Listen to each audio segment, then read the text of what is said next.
to the Retail Razor Show, where your expert hosts and their guests cut through the clutter in retail and retail tech to shape the future of retail. Hello and welcome to a special Season 2, Episode 10 of the Retail Razor Show. This is the first of a multi-part series recorded live and in person at the NRF 2023 show from January 13th to 18th, otherwise known as NRF Week. And I'm your host, Ricardo Belmar. And I'm your co-host, Casey Golden. Welcome, Retail Razor Show listeners. Retail's favorite podcast for product junkies, commerce technologists, and everyone else in retail and retail tech alike. And for this special bonus, welcome NRF fans to our hot take hashtag NRFLive miniseries.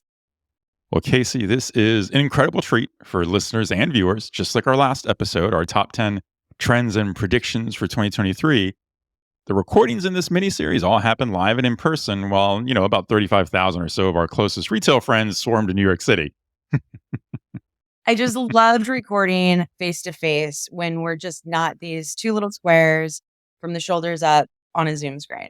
Yeah, absolutely. Absolutely. So let's set the stage here for this series. Lots happening, because not only is this a special live and in-person recording series, but it's also a podcast crossover event. Wait, really? Yes, really. We are crossing over with our fellow retail Avenger, Jeff Roster, and his This Week in Innovation podcast. Here's what'll happen. So this episode kicks off our hashtag NRFLive series with what may be my absolute favorite podcast recording of our entire run so far. All-time fave. Like, that's saying a lot. I mean, I adore Jeff, but this is an all-time fave. Yes, really, of all time. Well, at least until the next one. But, All right. Well, with that kind of build-up, you'll have to explain a little more. So, spell. Okay. So late last year, Jeff and I were talking about our NRF plans, comparing how many places we overlapped, and realized it would be a great opportunity to do a series of interviews of super interesting people at NRF, friends we don't often see in person, and just talk trends, talk about what's hot at the show, what's coming next in retail. So the crossover was born, and we thought we'll jointly host these interviews, and then we'll just release them all across both the Retail Razor Show and This Week in Innovation. Very cool. I'm digging this. But wait, there's more. You're best enough, boys. I'm trying to build up some suspense here. We're already on the edge of our seat. So not only is this our first crossover series, but it's also our first sponsored podcast. Look at our podcast. It's adulting. Exactly. We didn't realize just how popular we've become.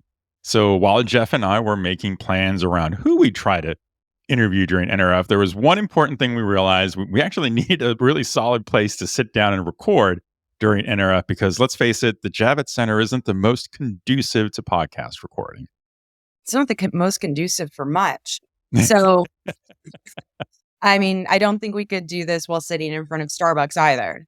Right. Exactly. But fortunately for us, our good friends of the show and avid podcast supporters at Avanade made us a really nice offer to use some space in their lounge area on the fourth floor just above the expo hall. So fans of our show may have seen a preview photo of this setup on LinkedIn during NRF, as we posted a few behind-the-scenes pics courtesy of the marketing team at Avanade. Oh, big shout out to the marketing team at Avanade for their support and for providing such an amazing space. I wish I could have been there for all of these. Yeah, we definitely missed you for those. And for this episode's recording, we were also fortunate to take advantage of another great spot in one of the conference rooms at the Microsoft Times Square office right after this year's RetailROI Super Saturday event had concluded, right at the same location. So extra fortunate. We happened to run into two very special friends of the show who've been on before. They agreed to sit down with Jeff and me to have an open conversation about our first 2 days at NRF, about what we expected to find, what we might uncover during the show. And to be fair, Jeff and I pitched this as a quick 15-minute recording to them to convince them to do it. And of course, that turned into a nearly 50-minute session, because guess what happens when you have four retail friends get together, haven't seen each other in person in so long? Yeah, we just don't stop. I mean, it would be very much like a Friends TV show, reunion episode. You just keep going and going because there's just so much happening in the industry right now. You said it. So So we'll be hearing our conversation this episode with none other than retail legend Vicki Cantrell, currently the CEO at Vendors in Partnership and organizer of the VIP Awards event during NRF, plus Ron Thurston, author of the best-selling book Retail Pride and host of the Retail in America podcast and tour. And of course, to top it all off, since we're all Rethink Retail top retail influencers for 2023, just announced at the NRF show. Absolutely incredible. And I'm so honored to be on the list this year and included. A big congrats all around to everyone for making the cut and sharing their perspectives. Absolutely. And fun fact, this might even surprise some listeners and viewers, but Ron and I met in person for the first time at this NRF show. It's like a pandemic story, right? I mean, after all these years that we've known each other, but this was the first time we actually met face to face in person. Wow, I didn't realize that. I actually met Ron during the pandemic in Dominican Republic. That's right. That is just an amazing little fun fact. We forget how often we work with people that we've actually never been IRL with. That's right. And you'll hear us talk about that in the recording too, because we all had stories that had happened to us just in those first couple of days. Yeah, I mean, how could we build up this episode any more than we already have? So let's get to it and not keep everyone waiting. Yes, I totally agree. I want to point out one more thing. You didn't just do that, did you? I did. But first, I want to point out that you've said multiple times now, and I know we told our listeners they could see us on video in episode 1 of this season, but we've had some technical issues plaguing us all season long. This is actually the first one we've released this season with video. Good point. Good catch, Casey. Yes, we actually do have video this time. And honestly, we have our great friends at Rethink Retail to thank for that. Gabriella Bach, one of the producers at Rethink, was gracious enough to record our conversation on video. And wow, if you're watching the video, you have to pay attention to just how small a conference room that was. I don't know how she managed to stay with us for almost the entire time, carefully walking around the room with video gear. And it was just an amazing effort. We had also told her it was going to be 15 minutes, and she thought, "Oh, great, this will be fun to do." And sure enough, turns into 50. So what an amazing effort, and thanks so much to Gabrielle and Rethink for doing that for us. Well, talk about commitment and just incredible continued support. And if you're a careful viewer, you'll also catch another familiar Rethink Retail face in the background taking photos. I won't give away who it is yet, but when we come back, we'll let you in on the scoop. Okay, well, after this incredibly long intro that we've managed now, maybe our longest yet, let's dive in and listen to what Jeff, Vicki, Ron, and myself had to say about the VIP Awards, RetailROI, NRF in general, and just the state of retail today and what we expect to happen this year. And you'll see why this is quickly my favorite podcast we've ever done. Amazing.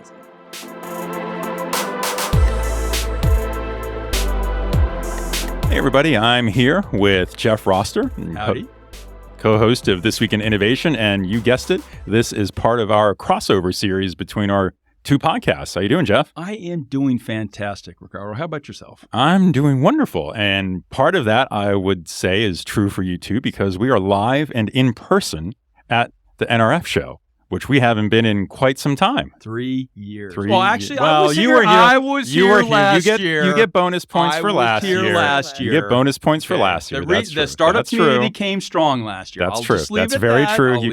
We'll leave that one there. And we are joined by two incredibly wonderful people in the retail industry.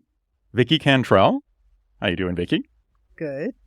And Ron Thurston. Hi, everyone. Happy to be here. So we thought we would just kind of kick things off by talking a little bit about the first couple of events that have started NRF Week this year, starting with Vicki with your event last night as of when we were recording this, the Vendors in Partnership Awards ceremony. Why don't you give us a quick recap of some of the highlights? Oh, I'd love to. It was really an amazing night. I started this thing 3 years ago, and last night I think we kind of crossed a threshold because the message that I have dreamed about is really taking hold. And it's about how we do business, not who does business with who. And really about problem solving, not solution selling. And the things that really resonated with me last night and the things that people come up and say to me have to do with the fact that I say that, people buy from people, they don't buy from companies.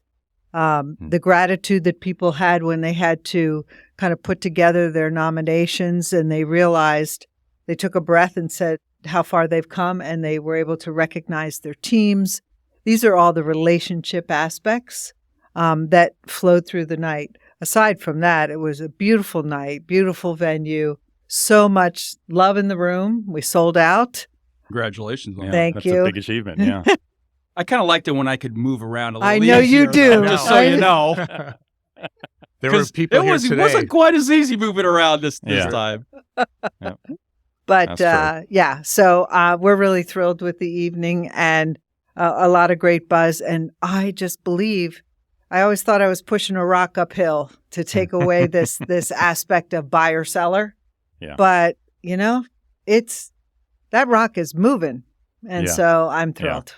Yeah, I like the way you put it because I really feel like your event so nicely demonstrate that it is a relationship. It's not just buyer-seller, right? It's a partnership between what we're all collectively trying to achieve. Yeah, yeah. Everybody in the room is equals, and that's what makes this the most special party. And people are not tired. This is their celebration. This is the celebration for the people that actually run this show and are going to go through a grueling 4 or 5 days that's going to make or break their year, right? And why not? Let's celebrate for what they bring to the industry and what they allow us all to do. Mm-hmm. Yep. Well said. Well said. Ron, what's your impression so far at I guess I would call this day 2 of NRF Week. It's day 2 for right? us. Yeah. I don't know about anybody else. Yeah, not for everybody, but for us. I've known Vicki for, I think, 15 years. So we go way back, Tory Burch years. And Vicki was generous enough last year to invite me to give out an award to Retailer's Favorite. And this year I was nominated. So it was great to just be there and to be, even though I'm not a vendor, I feel like I know so many of the vendors. I've been a retailer. I have so many friends in the room. It's just a joy. It's a joy to be there. And you're right. I think it's early. Everyone dresses up. Yes. By Tuesday, I have this feeling, I'll be wearing jeans and T-shirts. 100%. Sneakers. 100%. Don't care anymore, but it's a beautiful event. Thanks. Beautiful. Unfortunately, my feet are already cooked, and I'm only on day one, and this I have not factored in. So I got to. That's true. We're all still learning. So no sensible shoes then, huh? I have some. You can't get enough sensible shoes. That's true. That's the takeaway I have from that. Yeah. No matter how much you try. So we're also all here on day 2 at one of my other favorite events of the week, RetailROI's Super Saturday.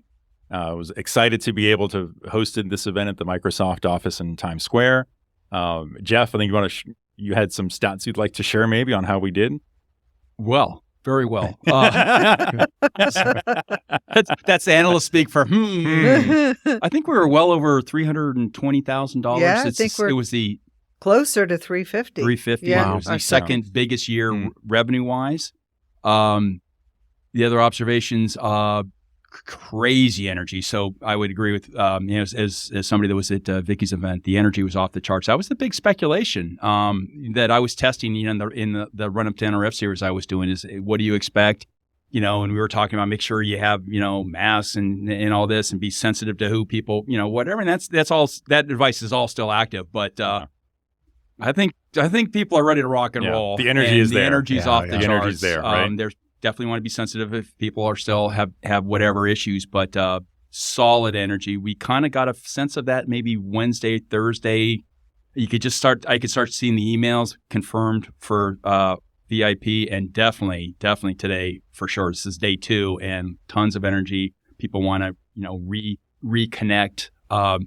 Gosh, I don't know about you guys, but I've bumped into at least 10 people that I've known virtually. For years now, right? For years where now, we're at, who I believe I have a legitimate relationship. And I'm like, hey, Yeah, no, that's absolutely that's true. so I mean, true. so right, Absolutely. Ron and I have now, I don't know each other for a couple of years now, yeah, but this was the first day we finally got to meet in person. Wow. It's true. It's really true. Okay, so I'm shocked because as well as Zoom does things, people look different in person. And, like somebody walked in who I've had probably 15 Zooms with, and she was about a foot taller than I expected. She walked in and I thought, so you don't recognize, it's really something. So There's going to be a lot fun. of that this year. There will be. Yeah, no doubt. So what's everyone thinking now that we've kind of had a taste of the energy after a couple of events? The full-blown show starts tomorrow.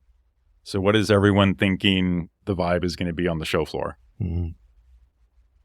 I would say that because of this energy and what I'm hearing just in a few conversations of today and yesterday is, and people are actually saying that, the pandemic, so we're ready to get back out there. They're using this kind of language, and this is solution providers. And for them, that means get back out there. I want to go to events. I want to pick and choose different types of events.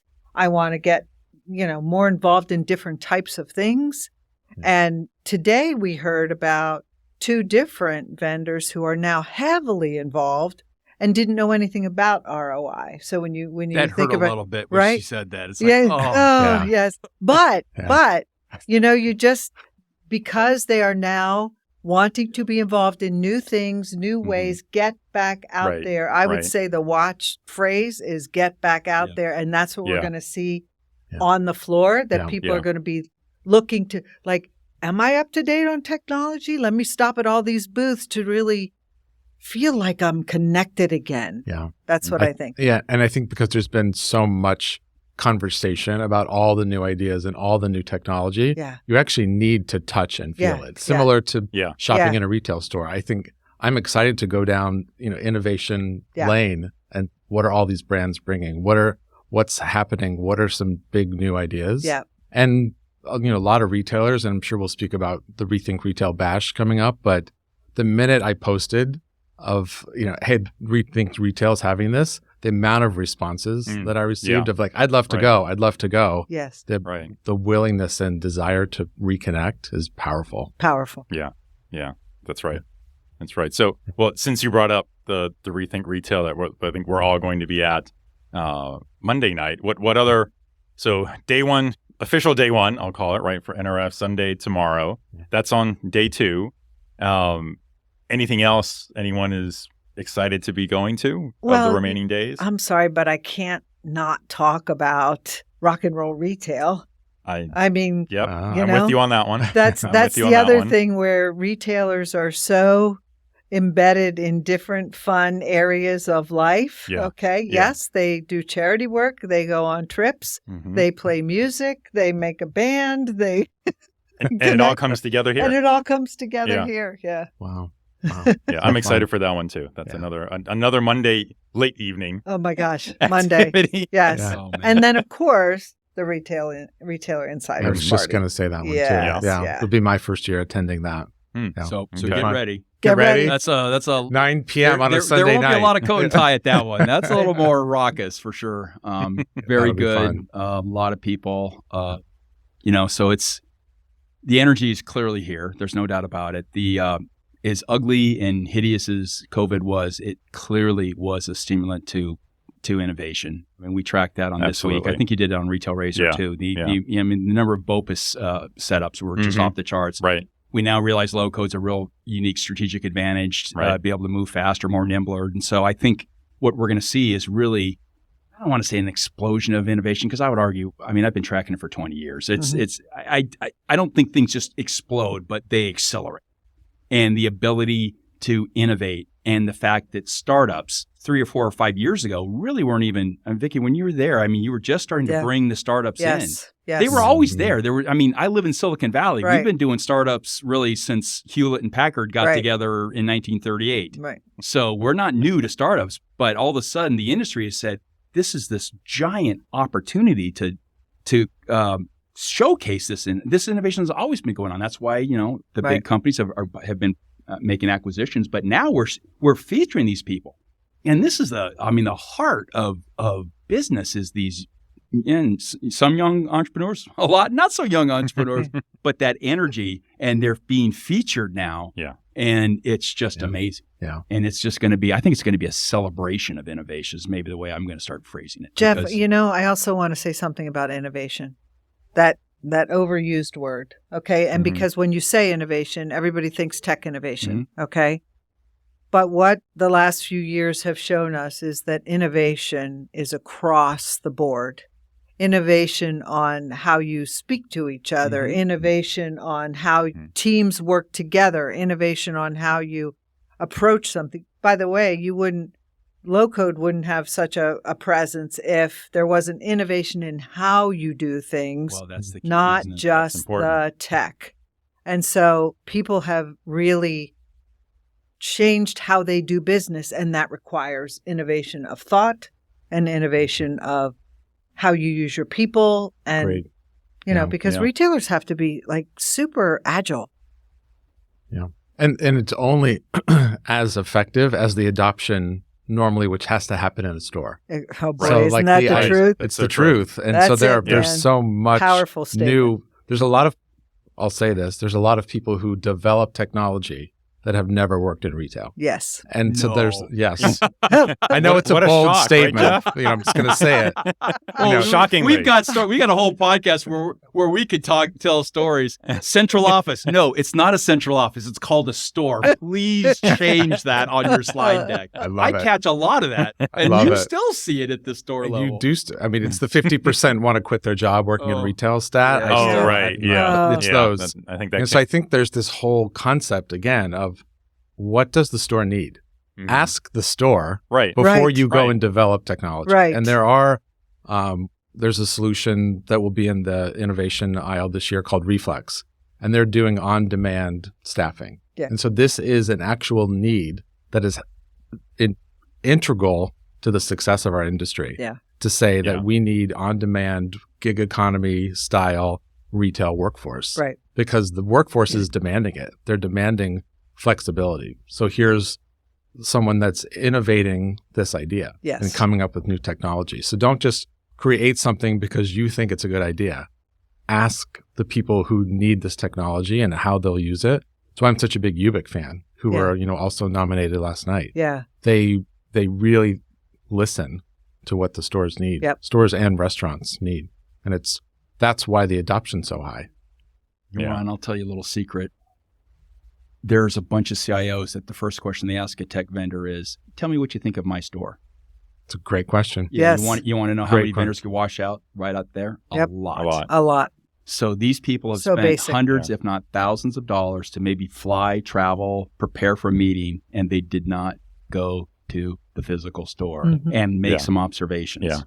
And it's just like, it's just like a crocodile just ready to pounce because the CIO just first question, tell me what you think. And it's not a trick question. No. I was in your store. It seemed busy. It seemed cluttered. It seemed really good. I liked the lighting. It's right. easy. Yeah. You're telling me you're going to try to do, and you don't know their business. And that's the point you're making. And that's valuable. Really valuable. I asked that question often of management candidates. I was going to say, my office was right here in Times Square. There were 6 Intermix stores in the city. Tell me the store you were in last. And the question could end very quickly. Yeah. And so you're right. Yeah. It's like, do your homework, learn what's necessary, learn what's important, and then help. Right. Help us be better because of it. Yeah. I mean, I think that question is so powerful, as to your point, Ron. I mean, I've used that myself being on the vendor side in a meeting with a group of retail executives, or I've asked them, well, more from a wanting to learn perspective. I said, well, tell me about your store. Tell me the last time you were in a store and what you thought were the biggest challenges. And I was always surprised. Half the time I asked that question, I couldn't get an answer because I had a room full of people who couldn't remember the last time they had walked to their own stores. Yeah. So I think that's one of the most simplest basic things that everybody in the industry can do is just, go visit the store. Yes. See what's going on. Ask the people that are there what's going wrong. So simple, right? It's so simple. It sounds so simple. Well, we heard some examples today, right? From in one of the sessions from Yeah. Sharon, yeah. True. From the Undercover Boss Get episode. to yeah. the source. It's that simple. And So- maybe it's not in New York City. You can go, as I have traveled across the country this year, I would be confident to say a lot of those stores in the heartland of this country have never been visited by an executive. Yeah. I can guarantee it. Yeah. Yes. And so maybe get out of LA, New York, Right. and Don't go just visit the visit flagship the stores. low volume, not just flag, low volume, and look for those opportunities that are available just by asking questions. Yep. Yeah. Yep. Yeah. I think there'll be a lot of those questions, hopefully, being asked over the next few days. Yeah. So, So what do you think the big buzzwords for the show are going to be? Oh, that's a great question, Jeff. Every NRF I come to, it seems in recent years, I always start with, I'm sure this is the year every vendor is going to talk about AI.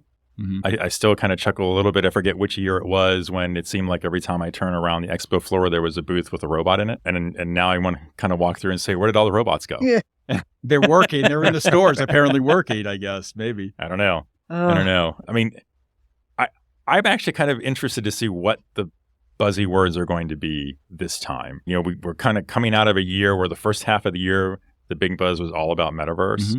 I don't expect that to be the one. I think there'll be some. I mean, I still expect to see some Web3 discussion maybe. Mm-hmm. I think there's definitely going to be a lot of maybe new applications, I'll put it that way, to AI. Certainly things talking about pricing. I think that's a big Seems discussion. to be a lot of conversation around pricing. Yeah, exactly. Yeah. Exactly. I expect to hear a lot about returns management. Yeah. Just given where we're Yeah. at, that being a That's- solution that I agree 100%. Yeah. Just because it's so unsexy, but it's, returns are where profits go to die. Yeah. And Yeah. yet, Yeah. if we're going to talk about being sustainable, I mean, probably the least sustainable process on the planet is returns. Agreed. Right.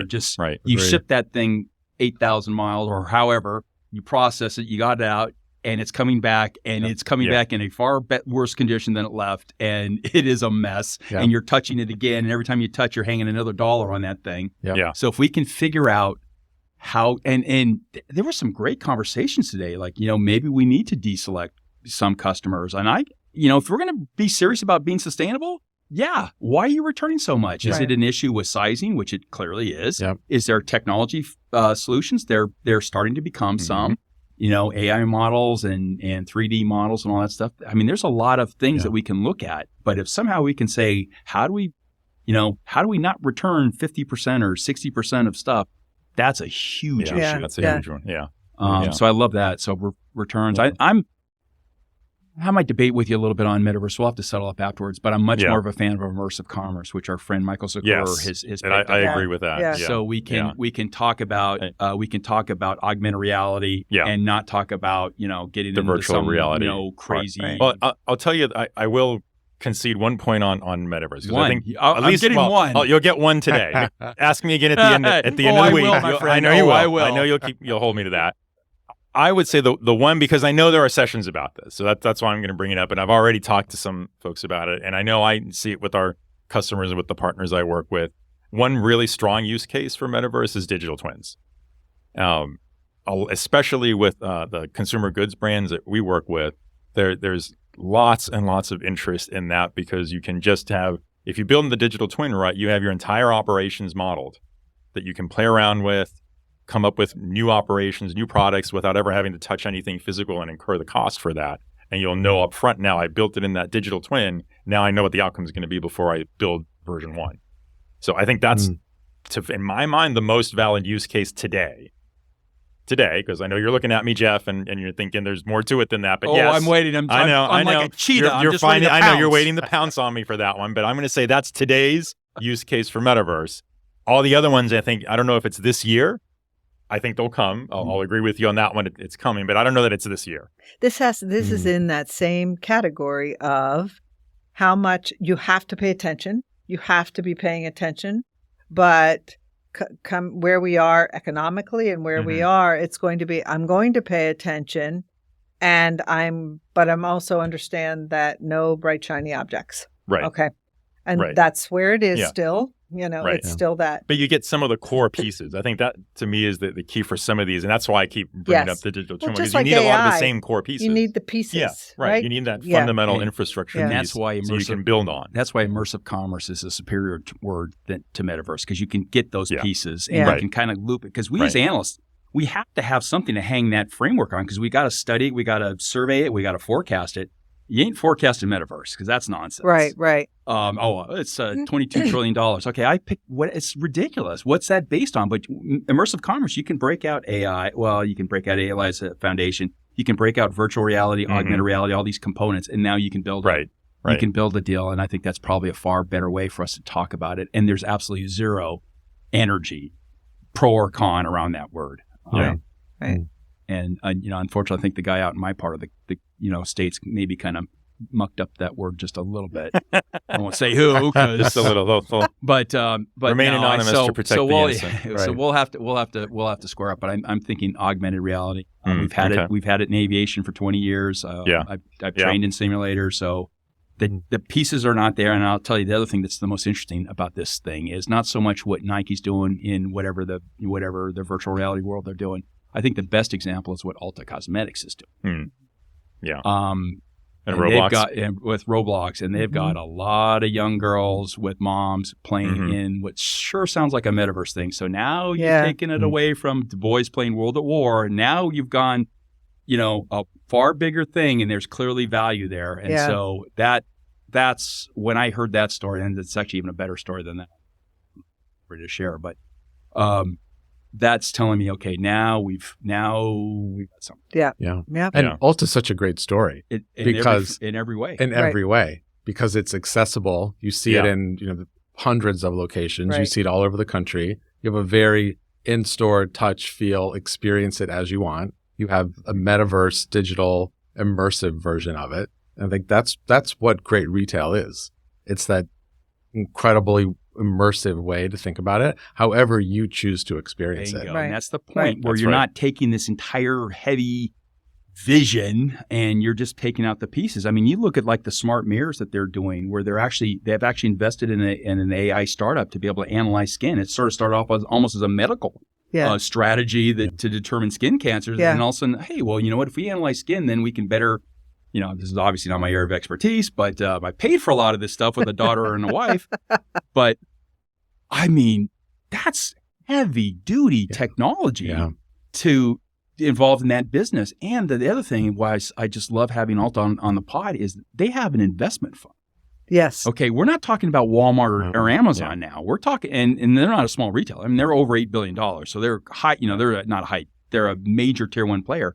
But they've set up an investment firm so they can go invest in the startup community for technologies that are appropriate to their business. And they've already made some acquisitions. And now, the problem I've always had as an analyst using Walmart and now Amazon as an example, everyone says, you're giving permission to people not to pay attention. Oh, I'm not Walmart, I'm not Amazon. Well, $2 billion retailer, you afford $1 billion, you can do this. Yeah. Or if you don't understand, somebody else is. Right. And that's, we're in the business of being in business. And so innovation, how you look at it, that needs to be in a mindset. Now, I'm not saying spend top dollar, but I am saying start thinking about your business differently. Right. And most importantly, and this goes back to a bus ride. I don't know if you remember in Honduras where we started talking about the era of intentional innovation. That absolutely right. Absolutely right. That was more than a few moons ago. But I remember you and I were sitting there just kind of going back and forth, and I was just expressing my frustration that the fact that retailers never ever wanted to talk about the mistakes they made from a technology perspective. As an analyst, that was so difficult because that's how we learn. Well, and then you said, appropriately so. Well, no one wanted to, seem like they failed. And then, being at Gartner and having colleagues in my direct practice that were in other verticals, when I would share that with them, they say, "Are you crazy? Our greatest successes in manufacturing were failures." That's right. In theory. I mean, the 3M example of yellow stick-it notes. That Post-its, was Post-its. That was like a failed glue experiment that a guy that was in a choir wanted to be able to have some kind of a glue that he would stick so he could have his notes for singing. And that glue that didn't work was perfect. We're one of the few industries that don't celebrate, or at least didn't celebrate our failures. And that, I think, needs to change. And so if I can get senior retail leadership to say, you guys have to push the envelope and you have to be okay. Now, don't break the bank by failing, but fail fast, which is in Silicon Valley. We live by that. Right. Yeah. Fail fast. Yep. You know, it's different now. The mindset is different now. Before, there was a fear of that because it always touched the customer and the customer was delicate. Now, today's customer, very different. Today's customer lives, breathes, and sleeps and eats with just mess in every retail experience, in every restaurant, life, schools, education, politics. They live in a mess, okay? So they are going to, and they don't make decisions about where they shop and who they shop with based on whether it was a perfect experience. Right. They make it for different reasons. So again, hate to beat a dead horse after 40 years of beating a dead horse. It starts with the customer. And it's not about the customer who's walking in your store. It's about understand the human, what is happening to this human these days. Yeah. What is their life like? What is their family like? Understand them and then apply your brand to it. Not, here's my brand. Where do I find a person who will like that? Could not agree more. It's never been that way. But it takes a long time to get that. And now the consumer, as they always do, is forcing that. So they are messier. So the retailer can be messier and be forgiven. And when the retailer says, I was messy, I'm sorry, have at it. That's great. Isn't that a better customer experience? I'll go to the expert. Yeah. If I as a retailer make a mistake, but then I fix it, isn't that better than to that customer? Because then they perceive value in that. They perceived honesty because it is in fact being honest. Right. And you have a better experience. You do. It's authenticity. And I would say the customer appreciates it, but so does the store team. The store team knows when you've done maybe not the right thing. So if the company senior leadership comes back and said, you know what, we screwed up. We didn't make the right decision. We didn't spend money where we should have. And this is what we're going to do differently. What that creates is retention for the store teams, which is probably another R word along with the recession word, which I think will also come up this week.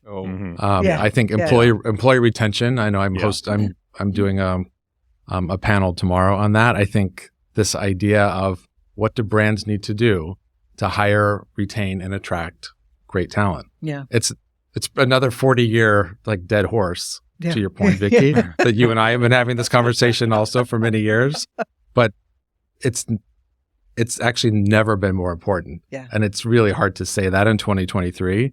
It's critical. Yeah. It will make or break the future of any brand not retaining their talent. Funny how it has to do with people still after all it this always time. comes back. It comes down to people. Which is good. Yeah. It's really good. But it's really but it's messy. I love Vicki's word. You know what's because messy, managing humans is messy. Yeah. And it's hard. And which is also why I believe many people don't want to talk about it because it's really hard. Yeah. Yeah. And it's emotional and that emotion is bigger than ever. So that the ability to lead people in an inspiring way has never been harder.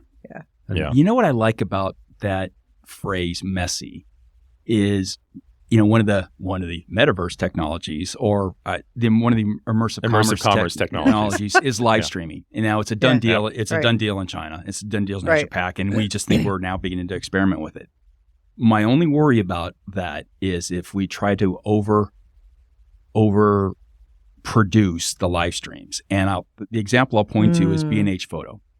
Yeah. So B&H Photo, a lot of this equipment is from B&H Photo, just as I look around. And so for folks that don't know who that is, it's just literally the best camera shop in the planet, I would argue. And people are passionate. The salespeople are exactly everyone you would want them to be. Passionate about the product, use the product, are photographers. And so when you go in, you have this amazing experience. Well, I used to, because I live in California and there's only one store and it's right here in Manhattan. You used to have to call in which was okay. And then they started doing text chat, which is actually okay because then they could send links. Well, somebody said, why don't we just put we're a camera store, put a camera in there. And the first one I did was like 2 years or whatever it was. And it was not a good, I mean, it was a great experience, but it was not a fancy, I mean, it was this is not a great stream, but the content was crazy. And I'm like, this is fantastic. The guy showing me this. He's pulling out a $3,000 camera lens and a $10,000. Kathy, I put that one back. Okay, I didn't buy that one. And then he brought over a cheaper one. And I'm like, this is crazy. And then, Michael Segura comes into your Clubhouse and he starts talking about what's happening in Asia Pac. And I said, that's a novel idea. Why don't we look east? And then I go, wow, okay. Yeah. So my only worry about that is if we try to make it if we overproduce it, I think was the word I was looking for. Just let it be authentic. Let it be messy. Messy. Let it be messy. And you were the one, Vicki, when you were at Tory Burch, I think you were talking about, at some conference, you were talking about like a fashion show or something you did where you had nutty response. I mean, crazy responses, right? Because we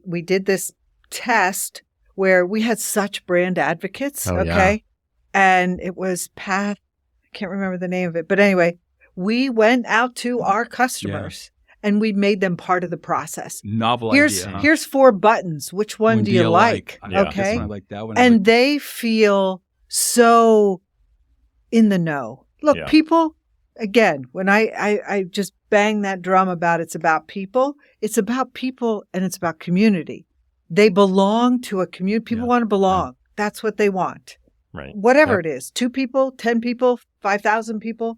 And they became part of an insider community by being asked their opinion. It was extremely powerful. Right. Yeah. And so it's, I've never forgotten that story. Yeah. So I'll add on to that with one interesting point from one of the sessions today from the GMU consumer study that Gotham has been on the show many times. Preview today. I haven't got him on my show yet. I don't know, Jeff. I mean, I don't know. I can probably help you. Yeah, maybe Vicki can pull some strings for you, Jeff, and get him on your show. But he's kind of been a regular here. Maybe that would help. Wow, that might be it. But Ron, this is full content. He likes me too. Right he gives here. my book to his students. He likes me That's too. Right. Yeah. Here you go. So I think you've missed the boat on that one somehow, Jeff. Yeah. So, but he did mention he had one of those points, if you remember, on the data he previewed about consumer pain points about having a store associate that wasn't helpful or just wasn't around. Right, when they wanted them to be, right? That was, and the reason I bring that one up is because you've been saying this now for half of our recording time, Vicki, about that messy connection, right? And I think Ron, you may remember we've talked about this before with that store associate being the live streamer because they're the one that has the connection with the customers that shop at that store, which is exactly Jeff's story with B&H, right? Because you know that store. Yep. You are a passionate fan of that store. I am a fan, so official how fan could they not get you to buy something through a live stream showing you what it is, what the product is, when you can't be there in the store to physically touch it? So I think that and it doesn't have to be overproduced. Exactly. No, it just has to be knowledgeable. Because it's people working with people. Yeah. And that's the key. And that's you've got to tweet out that term messy. If not, I'm stealing it because we need to make that the standard. Don't screw this up. Right. Don't overproduce. Sorry, digital media folks, don't overproduce this. Perfect is the enemy of the good. Of the good. Yes. Make it clean, make it authentic, make it honest. And I think the best proof point, and we were all talking about this before the mics were on, about how many people that we run into on the second day that we're here, that we all felt like we're talking to them for about 10, 15 minutes until suddenly you realize, this is the first time we're meeting in person because we've only ever seen each other on Zoom calls and Teams calls and all these. We're always just been a square on a screen, but we've done this for so long now. We feel like we have this existing connection. It's true. And now we're in person. It's true. But, like Ron, we hadn't met in person before. Until last night. Until last night. Mm-hmm. So that's, to me, is the proof point, right? Yes. That that kind of I'll call it sounds negative, but I don't mean it to be negative. Yes. Low production value live stream because it's authentic and it's messy. Right. That's why there's such tremendous buzz. Now that you say that, that's what I'm thinking. It's a combination of seeing the people you've known forever and being so thrilled to see that person. Yeah. And at the same exact time, seeing a bunch of people that you've never seen in real life, only Right. digitally. So you have this like information overload, Yes. right? Yeah, it's true. I have a statement. I used to say, like when we were trying to implement systems quickly and let's get it done, I used to say, don't worry, be crappy. Mm-hmm. Okay. And so now we could say, don't worry, be crappy because it's authentic. Yeah. That's true. And add the authentic. Yeah. Authentic's a good word. For Yeah, sure. it is. Yeah. Yeah. I think the challenge, though, with some of that I've seen is it's just sometimes one more thing for the store to do. Yeah. So I actually think part of the conversation this week I'd like to hear is what are you taking out? Yeah. Yes. Not what are you Yes. adding Yes. to, Right. because Yep. it's Yep. they've been asked to do BOPUS. They've been asked to actually do more returns from web. They've been asked sometimes then Right. to live stream. They've been asked to chat from the website. Mhm. They've been asked to do many different things Yeah. in stores. Yeah. What are you taking away so that the store can be that much better? What can you Yeah. handle maybe in the office? How do you Mhm. use staffing in a different way? Right. How do you hire people just to do live stream? Yeah. So there's a lot of different ways, but adding more because Right. you're in love with the new you technology can. and the Yeah. store's like, what the hell? Yeah. Sharon Like- made such a good point about that today. She Oh, did. yeah. She said Yeah. She you did. just don't realize that you're kind of piling on. Right. Okay. And Right. you know, It's cumulative. when you get to economic hard times and people are being laid off, this one of my least favorite sayings in the world is do more with less. Mhm. Okay. Mm. And I've always said, no, that's not what you transition to. What do you do less with less is what you do, because there's always something to give up that does not hurt you. You just aren't thinking. Mhm. You're not having innovation of thought. Okay. Mhm. You're not looking at those things, those ham theory things that say, oh, why do you do that? Because I've always done it. So do less with less. Mhm. Mhm. And if you have less, and maybe your budget is different in 2023, Right. what are your most important priorities Exactly. that Yeah. are great for your team and great for your customer? And maybe you can't have everything you always dreamed of. Mhm. Maybe this is not the year for it. Right. And that's Right. okay. It's okay. Yeah. But you should still come to an NRF show, learn what's happening, to your point, Jeff. Mhm. Don't be one of those brands that didn't pay attention. And we're seeing the news, those that are not making it. Right. They didn't pay attention. So pay attention, but maybe you don't execute everything in 2023. Right. Right. And I think it's a Right. thought process that I'm not sure all retailers do. Yeah. I think they come here sometimes looking for all the ideas and then want to execute all of them. Yeah. Yeah. You know, Ron, you're the only voice in this industry for the store associate. I'm trying to think of, Right. is there anybody out there that would have just said what you just said? And the answer is no. I never Yeah. would have said it because I grew up in a store. I grew up with a World War II combat veteran father who would say you will absolutely do more with less, because I did during the Great Depression, but he's not the most scalable person. So you're the only voice that's really even speaking to that. And how important is that? What can you take off the plate? Because it's crazy. Yeah. It's crazy. And it doesn't always mean that you want to do less. Sometimes you need to do more. Or just, Right. But I think it's that point earlier. Listen, learn. What does the customer asking for? What does the team need? Mhm. And then make a decision based on what you've heard, not the other way around. Right. Don't Right. come to a conference call or to a big video call and say, guess what? I went to NRF and we're going into the metaverse. And you have Please don't say that. 300 stores on the call going, okay, I can't even be on this call right now because I need to go ring some customers up. Yeah. And Please so I don't think say there's that. this Please don't say that. sometimes Yeah. misconception. Yeah. And thank you for saying that, Jeff. No, I it's just true. think, Yeah. it's just, you're such an important voice out there, and you're the Thank you. only voice out there. yeah. Yeah. And which is odd to me, as someone, just because I came from stores. But if 80% of your revenue, comes from from the stores. store, Right. 80% of the conversation should be about About the stores, store. Yeah. in my opinion. Yeah. And it's not always the sexiest part, and it's the hardest part. You know Yeah. what? Yeah. I have never thought of that before. Yeah. Yeah, Because that's a great I am point. willing to bet in technology, 60 to 70% of the conversation is around e-commerce, because it's all technology driven. Right. Yeah. I don't know how we would analyze that, but Yeah. it's got to be that case. I've never thought about it in Yeah. that regards before. And most Yeah. of those people don't come from stores. Right. So I Right. think that Right. there's this Right. sometimes, and I do believe in this, and I'm sure Vicki would back me up. Sometimes there's a lack of knowledge about the store, because if you don't come from the store, you're uncomfortable in the environment. Yes. You actually don't know what questions to ask. And you think it's easier than it is. That's exactly right. Right. So I would Right. host often, executive teams, or I would say to the office here in Times Square, I'm going to be in Madison Avenue every Tuesday morning at 9 a.m. Before you come in, meet me at the store. To 150 people in the office. Right. I'll be there every day. I will answer all of your questions. I will walk you through the store. You don't have to do anything except listen to the team, and I'll lead the conversation. I could buyers, planners, finance, IT, everybody, my own store team would come and listen and learn. But I did all the work for them, because what happens when people go into stores, they don't actually know what questions Not to a clue. ask. Right. Yeah. They don't know. It's Well, they're intimidating. afraid. How's your business? Exactly. Well, read the flash. Like, Yeah. you don't need me to do that. So I Yeah. think that there's this almost fear. There's a fear of the store Yeah. that I'm personally trying to break down. Yeah. Well, what's funny about that? So I really, once I left my dad's operation and went off to college, I really was never in the stores, but I was in distribution.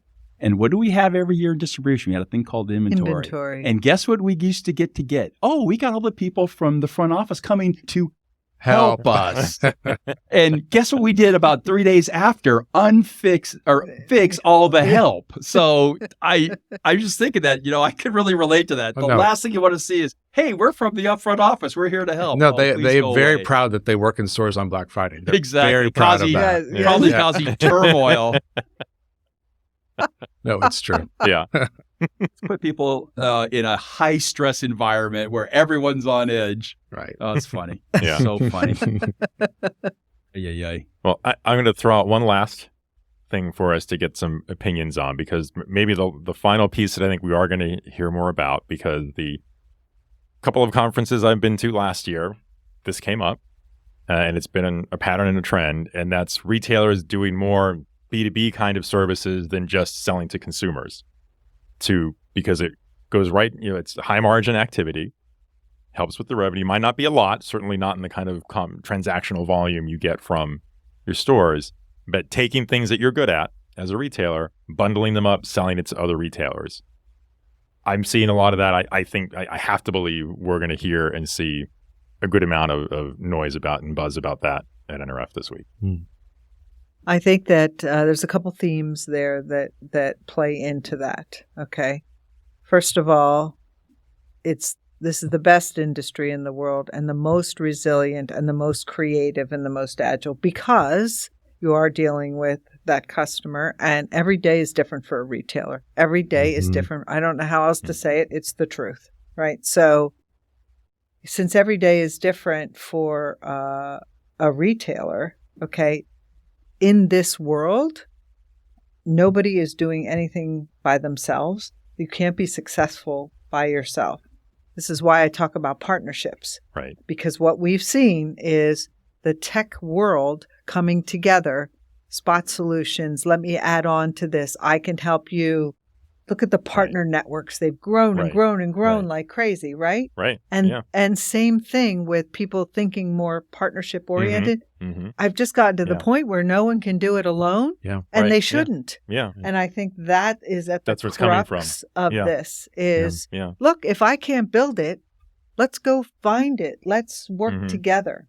Right. So Yeah, I would agree with that. Yeah. Well, I've always said I think technology in retail is much more expensive than it needs to be, because everything is competitive advantage, so we can't share anything. So everything has to be custom developed. Right. You don't see that in other verticals. Yeah.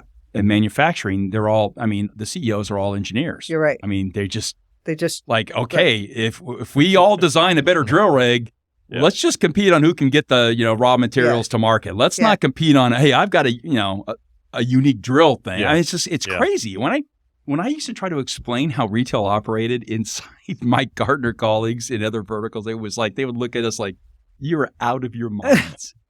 You are out of your minds. Wow. And I get why we are. I mean, in some ways, because we are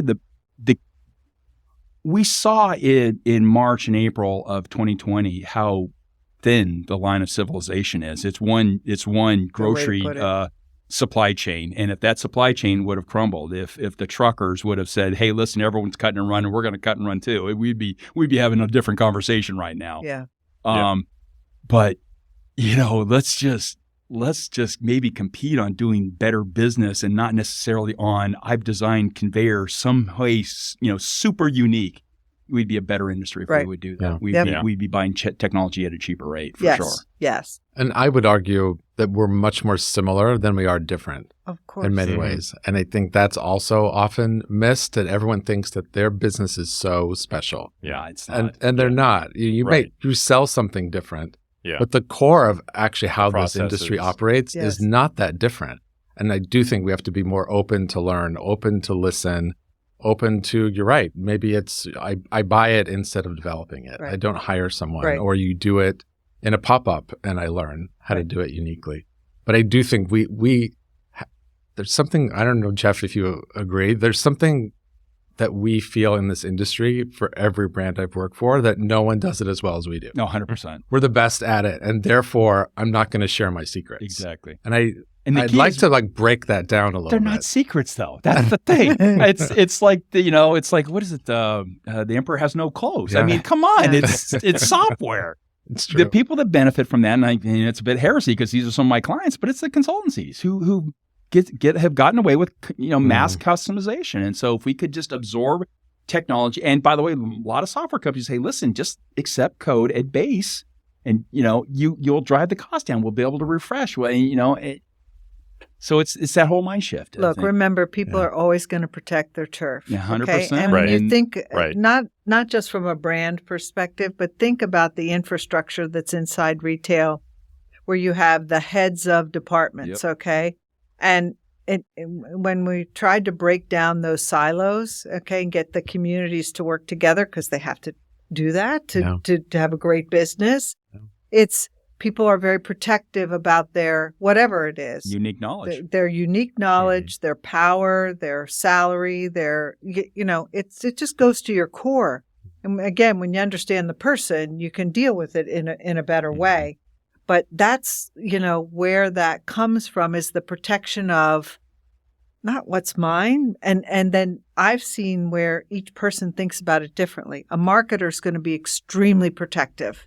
Mm-hmm. A digital person is much more open and free about. So how you were raised in the industry it really affects how you react to these things and how you are.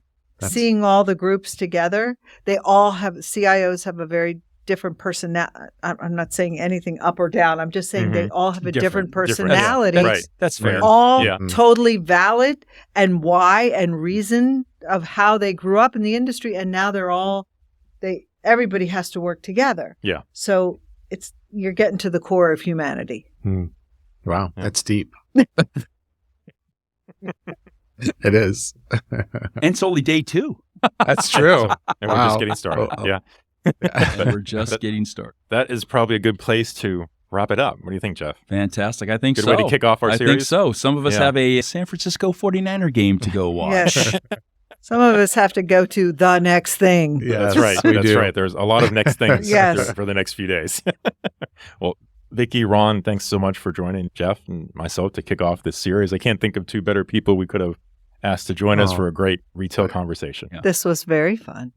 Ricardo, we need like a little mini Ron podcast studio that we can tow around with. Right, that's right. Be like a little 4-foot wide Airstream. That would be awesome. Mini Airstream to go with us everywhere. It's more glamorous than this little conference room. Oh, man. Sure. I tell you what. Gosh, Ron, I can't see an Airstream. Every Airstream I see, I think of you. And there's an Airstream dealership in Morgan Hill, too. And every time I go by that, I go, oh, Ron over there. Good job, man. Thank you. Just good job. What a year you've had. Thank you. Well done. Yep. Thank you very much. Well done. Thank you. Thank you, Ricardo. Thanks, Jeff. Thanks, everybody. Jeff, until the next one. Yeah, day 3. Let's go. Let's go.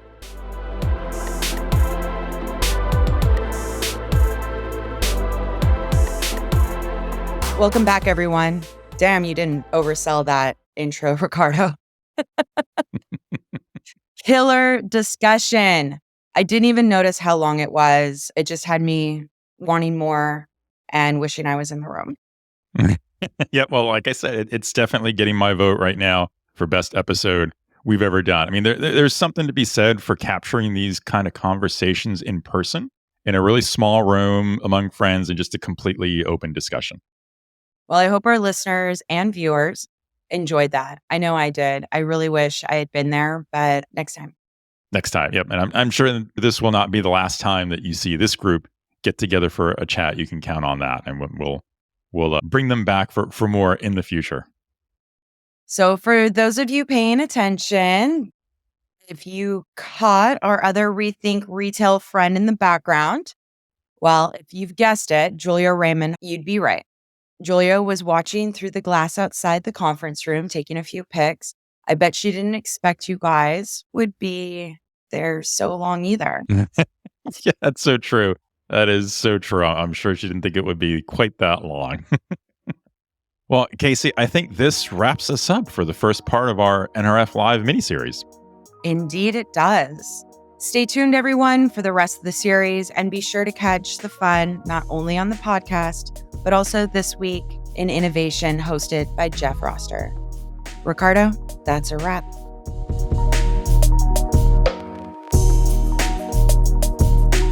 If you enjoyed the show, please consider giving us a 5-star rating and review on Apple Podcasts. Remember to smash that subscribe button in your favorite podcast player so you don't miss a minute. Want to know more about what we talked about today? Take a look at the show notes for handy links and more deets. I'm your co-host, Casey Golden. And if you'd like to learn more about us and stay connected, follow us on Twitter at KCC and Ricardo_Belmar, or find us on LinkedIn. Be sure and follow the show on Twitter at RetailRazor, on LinkedIn, and on our YouTube channel for the latest updates and content. I'm your host, Ricardo Belmar. Thanks for joining us. And remember, there's never been a better time to be in retail if you cut through the clutter. Until next time, this is the Retail Razor Show.